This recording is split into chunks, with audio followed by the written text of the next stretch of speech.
I woke up this morning in Dessie, a town in Ethiopia, in a small, well, we were told it was the best hotel in Dessie, and I do believe it is. The mosquitoes in my room were certainly very hospitable.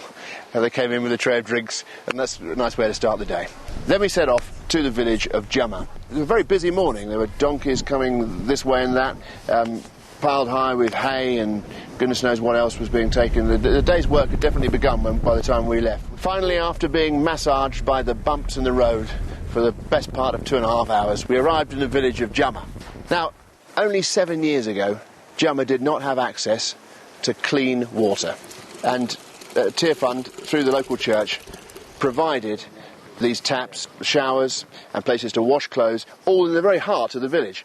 And this has completely transformed families' lives there, because they're able to go straight to these places as opposed to walking off for ages. We were given some great hospitality by one woman in her house. She gave us these lovely little cups of coffee. Oh, that's lovely. That's lovely. Thank you. I needed that. It's a tradition in Ethiopia to have coffee ceremonies. It's a sort of welcoming process, and we were made to feel very welcome by this coffee. And then we moved on to the most poignant part of the day, actually. We met a woman called Wude, who lived in a house with 2 daughters. The daughters weren't there, they were at school. And she told us what a massive change to her life having fresh water brought to her house had made.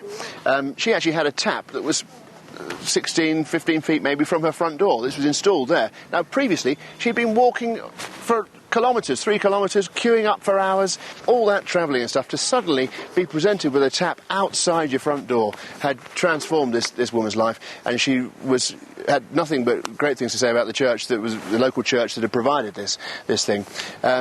So it was great to meet her. She had a little shop at the front of her house where she made extra income selling ingredients. I shared that I couldn't cook.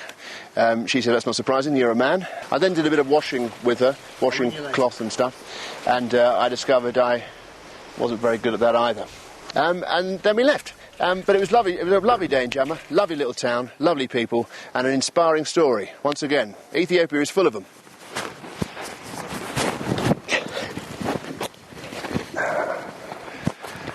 Can we find level ground for this? Level ground.